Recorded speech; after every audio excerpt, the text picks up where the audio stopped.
Gentleman. Tamil Nadu ರಾಜಕೀಯದಲ್ಲಿ ಹೊಸ ಇತಿಹಾಸ ಸೃಷ್ಟಿಯಾಗಿದೆ.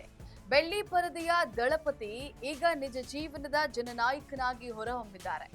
ನಟ ವಿಜಯ್ ಅವರ ಈ ರಾಜಕೀಯ ಯಶಸ್ಸು ಕೇವಲ 2 ವರ್ಷದ ಫಲವಲ್ಲ.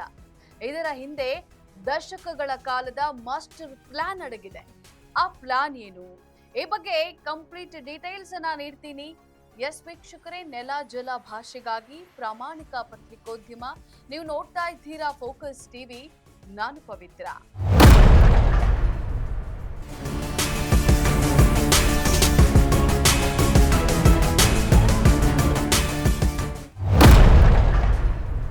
ತಮಿಳುನಾಡು ರಾಜಕೀಯ ಅಂದಾಕ್ಷಣ ನೆನಪಾಗೋದು ದ್ರಾವಿಡ ಪಕ್ಷಗಳ ಅಧಿಪತ್ಯ. ಆದರೆ ಈ ಭದ್ರಕೋಟೆಯನ್ನ ನಡಗಿಸಿ ಹೊಸ ಸಂಚಲನ ಮೂಡಿಸಿರೋದು ನಟ ಜೋಸೆಫ್ ವಿಜಯ್ ಚಂದ್ರಶೇಖರ್. 1993ರಲ್ಲಿ ಕೇವಲ ಫ್ಯಾನ್ ಕ್ಲಬ್ ಆಗಿದ್ದಂತಹ ವಿಜಯ್ ಮಕ್ಕಳ ಇಯಕ್ಕಂ ಸಂಘಟನೆಯನ್ನ ವಿಜಯ್ ಹಂತ ಹಂತವಾಗಿ ಸಮಾಜ ಸೇವಾ ಸಂಘಟನೆಯಾಗಿ ಬದಲಾಯಿಸಿದ್ರು. 2021ರ ಸ್ಥಳೀಯ ಸಂಸ್ಥೆಗಳ ಚುನಾವಣೆಯಲ್ಲಿ ಇವರ ಬೆಂಬಲಿಗರು 115 ಸೀಟುಗಳನ್ನ ಗೆದ್ದಾಗ್ಲೇ ವಿಜಯ್ ಅವರ ಶಕ್ತಿ ಏನು ಅನ್ನೋದು ಸಾಬೀತಾಗಿತ್ತು. ಎಲ್ಲ 234 ಕ್ಷೇತ್ರಗಳ 10 ಮತ್ತು 12ನೇ ತರಗತಿಯ ಟಾಪರ್ಸ್ ವಿದ್ಯಾರ್ಥಿಗಳನ್ನ ಖುದ್ದಾಗಿ ಭೇಟಿ ಮಾಡಿ ಸನ್ಮಾನಿಸುವ ಮೂಲಕ ವಿಜಯ್ ಪ್ರತಿ ಮನೆಯಲ್ಲೂ ಕೂಡ ಇನ್ಫ್ಲೂಯೆನ್ಸರ್ ಆಗಿ ಬದಲಾದ್ರು. ದುಡ್ಡು ಪಡೆದು ವೋಟ್ ಹಾಕಬೇಡಿ ಅಂತ ಹೇಳಿ ಯುವಕರಿಗೆ ಕರೆ ನೀಡಿದ್ದು ಅವರ ರಾಜಕೀಯ ಪ್ರಬುದ್ಧತೆಯನ್ನ ತೋರಿಸಿತು.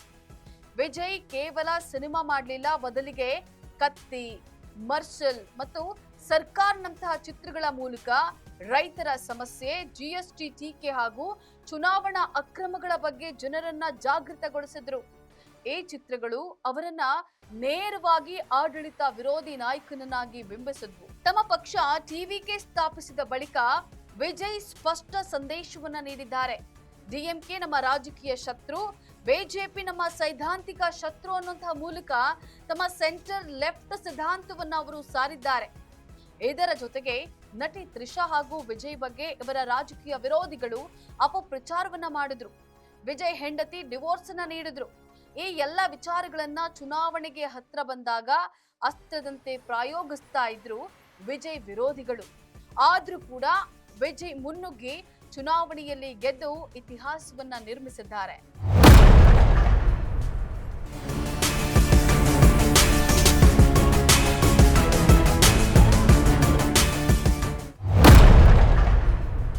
ಸೊ 100 ಜನ ತೆಗಳುವವರು ಇದ್ರೆ ನಮ್ಮನ್ನ ಇಷ್ಟಪಡುವವರು ಕೋಟಿ ಜನರು ಇರ್ತಾರೆ ಅನ್ನೋದನ್ನ ನಟ ವಿಜಯ್ ಸಾಬೀತುಪಡಿಸಿದ್ದಾರೆ. ಎಸ್ ವೀಕ್ಷಕರೇ, ಇದಾಗಿತ್ತು ಫೋಕಸ್ನ ಸ್ಪೆಷಲ್ ಸ್ಟೋರಿ. ನೆಲ ಜಲ ಭಾಷೆಗಾಗಿ ನೋಡ್ತಾ ಇರಿ ಫೋಕಸ್ ಟಿವಿ.